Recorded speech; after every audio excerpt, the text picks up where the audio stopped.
நந்தி தொலைக்காட்சி நேயர்கள் அனைவருக்கும் அன்பான வணக்கம். மாணிக்கவாசகர் அருளிய திருவாசகத்தின் திருவெம்பாவை என்ற பகுதியை இப்பொழுது நாம் சிந்திக்க இருக்கின்றோம். திருவெம்பாவை மாணிக்கவாசகருடைய அற்புத பதிகங்களில் ஒன்று. திருவண்ணாமலை என்று அழைக்கக்கூடிய தலத்தில் அருளப்பட்ட பாடல் வகையாக இது விளங்குகிறது. பாவை என்பது கன்னிப்பெண்ணை குறிக்கக்கூடிய ஒரு சொல்.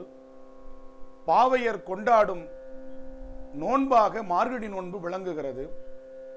இந்த மார்கழி நோன்பில் எப்படி நோன்பு நோற்பது, நோன்பில் பின்பற்ற வேண்டிய விதிமுறைகள் என்னென்ன போன்றவற்றையும் சைவத்தோடும் சிவத்தோடும் தத்துவத்தோடும் சம்பந்தப்படுத்தி மாணிக்கவாசகர் திருவெம்பாவையை அருளிச் செய்கின்றார்.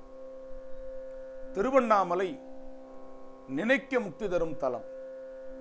பஞ்சபூத தலங்களில் நெருப்பு தலமாக விளங்குகின்ற பேறு பெற்றது திருவண்ணாமலை. சைவத்தில் ஒரு நம்பிக்கை உண்டு. திருவாரூர் பிறக்க முக்தி, காசி இறக்க முக்தி, சிதம்பரம் தரிசிக்க முக்தி, திருக்காலத்தி பிரவேச முக்தி. அந்த அடிப்படையில் திருவண்ணாமலை நினைக்க முக்தி. திருவாரூரில் பிறப்பது என்பது நாம் முடிவு செய்வது அல்ல. பிறப்பே நம்முடைய கையில் இல்லாத பொழுது இறப்பு என்பது எப்படி நாம் முடிவு செய்வதாக இருக்கும்? எனவே காசியில் இறப்பதும் நம்முடைய நம்பிக்கையிலோ அல்லது எண்ணத்திலோ இல்லை. சிதம்பரத்தில் தரிசிக்க முக்தி. உலகத்தினுடைய மற்றொரு மூலையில் இருக்கக்கூடிய ஒரு மனிதன் சிதம்பரத்திற்கு வந்து தரிசித்தால் தான் முக்தி என்று சொன்னால் இறை நம்பிக்கை உடையவர்களுக்கு அது எங்கனம் பொருந்தும்? திருக்காலத்தி பிரவேச முக்தி. சிதம்பரத்திற்கு சென்று தரிசிக்க முடியாதவர்கள் திருக்காலத்தி என்ற தலத்தை கடந்து போனால் கூட முக்தி என்று சொல்கிறார்கள். ஆனால் இதுவும் மனிதனுடைய பெருமுயற்சியால் நிகழ வேண்டியது. ஆனால் சைவம், நம்முடைய தமிழ் மரபு வழிபாட்டை எளிமையாக்குதல் பொருட்டு திருவண்ணாமலையை நினைக்க முக்தி என்று சொன்னார்கள். இது நாம் இருந்த இடத்திலிருந்தே எந்த முயற்சியும் இல்லாமல் அன்பால் ஒரு நிமிடம் அந்த இறைவனை நாம் மனதார நினைத்தால் நமக்கு முக்தி கிடைக்கும் என்று சொல்வது எவ்வளவு எளிமைப்பட்ட ஒரு வழிபாட்டு முறையை நமக்கு சொல்லித் தருகிறது. திருவண்ணாமலையிலிருந்தும் நினைந்து கொள்ளலாம், அமெரிக்காவில் இருந்தும் திருவண்ணாமலை நினைக்க முடியும். பூமி பந்தினுடைய மற்றொரு பகுதியாக இருக்கக்கூடிய ஆர்டிக் பிரதேசத்தில் இருந்தும் நாம் திருவண்ணாமலை நினைக்க முடியும். இதற்கு ஏதும் முயற்சியோ பொருட்செலவோ இல்லை. அதனால் தான் நினைக்க முக்தி தரும் தலம் திருவண்ணாமலை என்று சொல்லி சைவம் வழிபாட்டை எளியவர்களிடத்தில் கொண்டு சென்றது. அது மட்டுமல்ல, இந்த நினைக்க முக்தி தரும் தலம் இது என்பதற்கு திருஞான சம்பந்தர் தேவாரத்தில் கூட ஒரு சான்று காணப்படுகிறது. நினைத்து தொழுவார் பாவம் தீர்ப்பார் நிமலன் உரை கோயில் அனைத்தும் சென்று திரளும் சாரல் அண்ணாமலையாரே என்று பாடுகிறார். நினைத்து தொழுபவர்களுடைய பாவம் தீர்க்கும் தலம் திருவண்ணாமலை என்று தம்முடைய பதிகத்தில் ஞானசம்பந்தர் குறிப்பிடுவதிலிருந்து நினைக்க முக்தி தரும் தலம் என்பது ஏதோ மரபாக சொல்லப்படும் நம்பிக்கை என்று மட்டுமல்லாமல் ஞானசம்பந்த பெருமான் திருவாய் மலர்ந்தெழுந்து அருளிய ஒரு உண்மை பதிவாகவே இது காணப்படுகிறது. அந்த தலத்தில்தான் சிவபெருமான் அம்பிகைக்கு தம்முடைய இடப்பாகத்தை அளித்தார் என்பது புராண வரலாறு. அதை கொண்டாடும் முகத்தான் கார்த்திகை நாளில் தீபத் திருநாள் கொண்டாடப்படுகிறது. அந்த தீபம் ஏற்றுவதற்கு முன்னால் அர்த்தநாரீஸ்வரர் திருக்கோவிலை விட்டு ஒரு நிமிடம் வெளியே வந்து மக்களுக்கு காட்சி தந்து உள்ளே செல்லுவார். அந்த பொழுதுதான் அர்த்தநாரீஸ்வரராக பெருமான் அம்மையப்பராக காட்சி தரும் தருணம் என்று பல ஆண்டு காலமாக அதை கொண்டாடி வருகின்றோம். தீபத் திருநாள் என்பது பௌர்ணமி நாளில் நிகழக்கூடிய அற்புத திருநாள். நம்முடைய தமிழ் மரபுப்படி நம்முடைய மாதங்களில் பௌர்ணமியாக வரக்கூடிய நிறைமதி நாளில்தான் ஒவ்வொரு மாதமும் விழாக்கள் கொண்டாடுவது வழி வழியாக வரக்கூடிய மரபாக பார்க்கின்றோம். சித்திரையில் சித்திரா பௌர்ணமி என்றும், வைகாசி விசாக திருநாளும், ஆனி மகமும், ஆடி சுவாதியும், நம்முடைய ஆவணி அவிட்டமும் இப்படி நாம் பார்த்து கொண்டே வரும் பொழுது அந்த கார்த்திகை மாதத்திலும் மார்கழி மாதத்திலும் வரக்கூடிய பௌர்ணமி நாள்களில் தான் இறைவனுக்கு விழா எடுக்கக்கூடிய ஒரு அற்புத தன்மையை நாம் பார்க்கிறோம். அதே போல தை மாதம் பூச நட்சத்திரத்திலும் மாசி மகத்திலும் பங்குனி உத்திர நாளும் பௌர்ணமியாக முழுமதி நாளாக விளங்குவது இறைவனுக்கு விழா எடுக்கும் காலமாக அமைவதும் இதன் மூலமாகவே நாம் புரிந்து கொள்ளுகிறோம். அப்படிப்பட்ட நாளில்தான் இந்த மார்கழி மாதம் வரக்கூடிய திருவாதிரை நாளும் விளங்குகிறது. இதை ஒட்டி மார்கழி நோன்பிற்காக நம்முடைய ஆண்டாள் நாச்சியார் பாடியருளிய திருப்பாவையை போன்று சைவத்தில் மாணிக்கவாசகர் திருவம்பாவை என்று அற்புதமான ஒரு பதிகத்தை பாடியருளுகின்றார். சைவ சித்தாந்தத்தையும் சைவ சமயத்தினுடைய உண்மைகளையும் சங்கத் தமிழருடைய வழிபாட்டு மரபுகளையும் பக்தர்களின் தன்மையையும் அவர்கள் எப்படி இருக்க வேண்டும் என்ற எதிர்பார்ப்பையும் இந்த பதிகம் நமக்கு உணர்த்துவதாக இந்த பாடல்கள் அமைந்திருக்கின்றன. திருவம்பாவை 20 பாடல்களை கொண்ட ஒரு தொகுப்பாக விளங்குகிறது. தமிழில் பதிகம் என்று சொன்னால் 10 பாடல்களை கொண்ட அமைப்பை குறிப்பிடுவர். ஆனால் ஞானசம்பந்தருடைய பதிகங்கள் ஒரு பாடல் கூடுதலாக அந்த பதிகத்தை பாடுபவர்களுக்கு என்ன பலன் கிடைக்கும் என்று சொல்லி 11 பாடல்களை கொண்ட பதிகமாக அது அமைகிறது. அதுபோல திருவம்பாவை என்பது பதிகத்திலிருந்து சற்று விதிவிலக்காக 20 பாடல்களை கொண்ட தொகுப்பாக அமைவதை நாம் இங்கே சிந்திக்கலாம். இதனுடைய முதல் பாடல் இறைவனுடைய ஆதி அந்தமில்லாத அந்த அருட்பெரும் பிரகாச ஜோதியை சுட்டுவதாக அமைந்து, இதனுடைய முதற் பகுதி முழுவதும் ஒரு பெண் தன்னுடைய தோழிமார்களை எல்லாம் மார்கழி நோன்பிற்காக விடியற்காலை பொழுதில் எழுப்புவதாக அமையும். அப்படி அவள் எழுப்பும் பொழுது, நீ நேற்று என்ன பேசினாய், நாளை உங்களோடு நான் வந்து இந்த மார்கழி நோன்பின் கலந்து கொள்வேன், இறைவனுடைய புகழை பாடுவேன் என்றெல்லாம் சொன்னாயே, இன்று அதையெல்லாம் மறந்து தூங்கிக் கொண்டிருக்கிறாயே என்று அவள் சற்று கடிந்து கொள்வதாகவும் கேலி பேசுவதாகவும் அந்த முதற் பகுதி அமையும். அது மட்டுமல்லாமல் அந்த பகுதியை அவர்கள் பாடும் பொழுது, இப்படிப்பட்ட சிறப்புடைய இறைவனை நாங்கள் நோன்பிற்காக பாடச் செல்லுகிறோம், நீ தூங்கிக் கொண்டிருக்கிறாயே, இவ்வளவு சக்திகள் படைத்த இறைவனை வணங்குகிறோம், நீ தூங்கிக் கொண்டிருக்கிறாயே, இவ்வளவு அருளாற்றல் பெற்ற பெருமானை நாங்கள் சந்திக்க இருக்கிறோம், அவன் அருளை பெற இருக்கிறோம், நீ இன்னும் தூங்குகிறாயே என்றவாறு இந்த பாடல் தொடங்கி தொடர்ந்து எழுப்புவதாக நடைபெறும். பிறகு அவள் எழுந்து அடுத்த தோழியை எழுப்பச் செல்லுவாள். இப்படி ஒவ்வொருவராக ஒவ்வொருவரையும் எழுப்பி அனைவரும் கூட்டாக சேர்ந்து வழிபாடு செய்யக்கூடிய ஒரு நோன்பாகவும் ஒரு வழிபாடாகவும் ஒரு திருவிழாவாகவும் மார்கழி நோன்பு அமைவதை இந்த திருவம்பாவை நமக்கு எடுத்து காட்டுகிறது. இதன் மூலம் வழிபாட்டின் 3 வகைகள் உண்டு. தனிநபர் வழிபாடு, கூட்டு வழிபாடு என்று சொல்லுகின்ற அந்த நிலையில் அக வழிபாடு, புற வழிபாடு என்றெல்லாம் அந்த வழிபாட்டை பிரிப்பார்கள். அந்த வழிபாட்டில் இது அக வழிபாடாகவும் புற வழிபாடாகவும் கூட்டு வழிபாடாகவும் விளங்குவதை ஒரு சேர பார்க்க முடியும் இந்த பதிகத்தின் மூலமாக. அடியார்கள் கூட்டாக இறைவனிடத்தில் வேண்டும் பொழுது அந்த நாடு செழிக்கிறது, அந்த நாட்டு மக்கள் வளமோடு வாழ்கிறார்கள், தனக்கென வாழாமல் பிறருக்காக வாழ வேண்டும் என்ற எண்ணத்தை ஏற்படுத்துவதாக இந்த திருவம்பாவை பாடல்கள் நமக்கு அமைந்து இன்பமூட்டுகின்றன. சைவ சமயத்தின் தத்துவ கருத்துக்களை மிக எளிமையாக மாணிக்கவாசகர் இந்த பாடல்களின் வாயிலாக நமக்கு சொல்லிச் செல்கிறார். எனவே இந்த பாடலிலிருந்து நாம் பல செய்திகளை பார்க்க இருக்கிறோம்.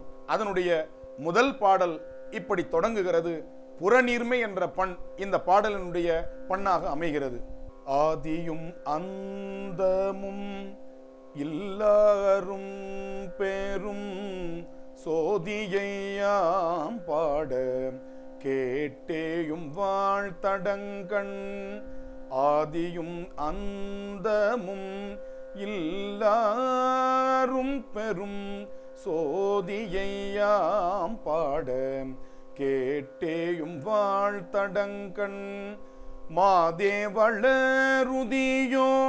வன் செவியோ நின் செவிதான் மாதேவன் வார்கழல்கள் வாழ்த்திய வாழ்த்தொலி போய். மாதேவளருதியோ வன் செவியோ நின் செவிதான் மாதேவன் வார்கழல்கள் வாழ்த்திய வாழ்த்தொலி போய். வீதிவாய் கேட்டலுமே விம்மி விம்மி மெய் மறந்து போதாரமளியின் மேல் நின்றும் புரண்டிங்கண். வீதிவாய் கேட்டலுமே விம்மி விம்மி மெய் மறந்து போதாரமளியின் மேல் நின்றும் புரண்டிங்கண். ஏதேனும் ஆகாள் கிடந்தாள் என்னே என்னே இதே என் தோழி பரிசேலோரம் பாவாய். ஏதேனும் ஆகாள் கிடந்தாள் என்னே என்னே இதே என் தோழி பரிசேலோரம் பாவாய். ஆதியும் அந்தமும் இல்லா அரும் பெரும் சோதி. இறைவன் முதலும் இல்லாதவன் முடிவும் இல்லாதவன் என்று தோன்றியவன் என்று அறிய ஒண்ணாத எம்மான். ஆதி இருந்தால்தானே அவனுக்கு அந்தம் இருக்க முடியும். பிறப்பு இருந்தால்தானே மரணம் என்பது ஒருவருக்கு சம்பவிக்க முடியும். பிறப்பு இல்லாதவன் அவன் பிறப்பிலி. பிறவா யாக்கை பெரியோன் என்றெல்லாம் நம்முடைய இலக்கியங்கள் அவனை புகழ்கிறது. அப்படி அவன் பிறப்பு இல்லாதவனாக இருக்கின்ற காரணத்தினால் முடிவும் இல்லாதவனாக இருக்கிறான் என்று அந்த பாடல் இப்படி தொடங்குகிறது. ஆதியும் அந்தமும் இல்லாத அரும் பெரும் சோதி. அந்த அரும் பெரும் சோதி என்பதுதான் அருட்பெரும் சோதியாக வள்ளலார் பின்னாளில் அற்புதமான ஒரு வழிபாட்டு முறையை தொடங்குகிறார். இறைவன் நெருப்பு வடிவினனாக ஜோதி பிரகாசனாக விளங்குவதை இந்த பாடலினுடைய முதல் அடி நமக்கு தெரிவிக்கிறது. அருட்பெரும் சோதியை யாம் பாட நாங்கள் பாடிக்கொண்டு உன்னுடைய வாசலில் வந்து நிற்கின்றோம். தோழிமார்கள் எல்லாம் ஒரு தோழியை எழுப்புவது இங்கிருந்து தொடங்குகிறது. மாதே வளருதியோ. மாதே என்று சொன்னால் அந்த பெண்ணை இப்படி கூப்பிடுகிறார்கள். பெண்ணே வளருதியோ என்று சொன்னால் நீ இன்னும் தூக்கத்தை வளர்த்தி கொண்டு படுத்து கொண்டிருக்கிறாயே. மாதே வளருதியோ வன் செவியோ நின் செவிதான். நாங்கள் இப்படி ஒலி எழுப்பிக் கொண்டு இறைவனை பாடிக்கொண்டு வந்திருக்கிறோம். எங்களுடைய ஓசை உன்னுடைய காதில் விழவில்லையா? அது தோலினால் அது ஆன காதுதானா அல்லது வன் செவியா என்று அவள் கேட்கிறாள். வன் செவியோ நின் செவிதான். உனக்கு காதுகளில் விழவில்லையா? நீ எப்படி தூங்கிக் கொண்டிருக்கிறாய்? இந்த தூக்கத்தை உன்னுடைய படுக்கையின் மீது அதில் ஆர்வத்தை வைத்து விருப்பத்தை கொண்டு அந்த அமளியில், அமளி என்று சொன்னால் படுக்கை, அந்த படுக்கையின் மீது உன் விருப்பத்தை வைத்து விட்டாயே. இறைவன் மீதல்லவா அந்த விருப்பத்தை நீ வைக்க வேண்டும் என்று அவள் கேட்கிறார். மாதே வளருதியோ வன் செவியோ நின் செவிதான். மாதேவன் வார் கடல்கள் வாழ்த்திய வாழ்த்தொலி போய். நாங்கள் அந்த பெருமானுடைய பாதார விந்தங்களை திருவடிகளை புகழ்கின்ற சொல் இந்த வீதியினுடைய கடைசியில் இருக்கும் பெண்ணை கூட எழுப்பிவிடும் போல் இருக்கிறது. ஆனால் இந்த வாசல் இருந்து பாடுகிறோம், உன் காதில் விழுந்து உன்னை எழுப்பவில்லையே, எப்படிப்பட்ட செவியை உடையவளாக நீ இருக்கிறாய் என்று அவள் கேலி பேசுகிறாய். வீதிவாய் கேட்டலுமே விம்மி விம்மி மெய்மறந்து போதார் அமளியின் மேல். அமளி என்றால் படுக்கை என்று சொன்னேன். அந்த படுக்கையில் அவள் புரண்டு புரண்டு தூங்குகிறாளாம். மார்கழி மாதத்தில் விடியற்காலை பொழுதில் தூக்கம் என்பது ஒரு அலாதி இன்பம்தான். ஆனால் அந்த காலத்தில் விடியற்காலையில் எழுந்து நீராடி நீராடி நாம் வழிபாடுகளை செய்யும் பொழுது நம்முடைய உடல் புத்துணர்ச்சி பெறுவதாக அறிவியல் முறைப்படி கூட இதை நிரூபித்திருக்கிறார்கள். அந்த காலத்தில் நாம் துயிலெழ வேண்டும் என்பதால் தான் வழிபாடை விடியற்காலை பொழுதில் வைத்திருக்கிறார்கள். எனவே அந்த பெண்ணை அவள் இப்படி எழுப்புகிறாள். விம்மி விம்மி மெய்மறந்து போதார் அமளியின் மேல் நின்றும் புரண்டு இங்கன் ஏதேனுமாகாள் கிடந்தாள். நீ எப்படி இப்படி கிடக்கின்றாய் என்று அவளை கேலி பேசி எழுப்புகிறார்கள். இதே என் தோழி பரிசேலோர் எம்பாவாய். இதுதானா தோழி நீ எனக்கு நேற்று கொடுத்த வாக்கு? சொல் பரிசேலோர் எம்பாவாய், நீ இதற்கு பதில் சொல் என்று அவள் கேட்கிறாய். இந்த பாடல் தொடங்கி ஒவ்வொரு பாடலும் எம் பாவாய் எம் பாவாய் என்று திருப்பாவையையும் திருவம்பாவையும் நினைவுபடுத்துவது போல பாவையை விழிப்பதாக இந்த பாடல் நிறைவுறுகிறது. இதனுடைய அடுத்த பாடல் இப்படி அழகாக தொடங்குகிறது. பாசம் பரஞ்சோதிக்கு என்பாயிரா பகல் நாம் பேசும்போது போது போதாரமளிக்கே. பாசம் பரஞ்சோதிக்கு என்பாயிரா பகல் நாம் பேசும்போது போது போதாரமளிக்கே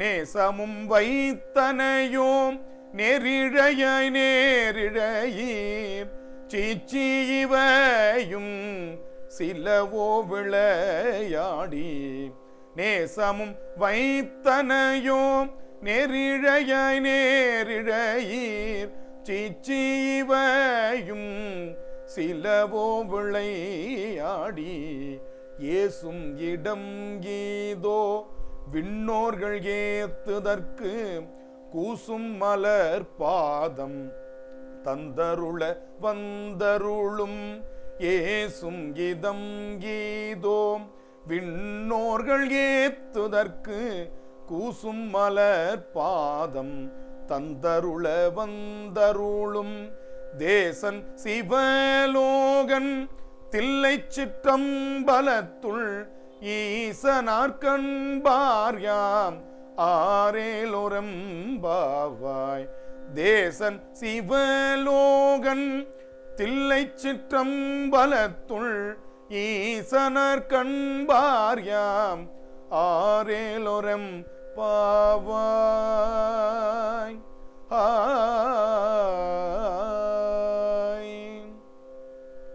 இந்த பாடலின் பொருளை நாம் சிந்திக்கலாம். பாசம் பரஞ்சோதிக்கு என்பாய். பெண்ணே, நீ நேற்று எங்களோடு பேசிக் கொண்டிருக்கையில் ஒரு செய்தியை சொன்னாய்.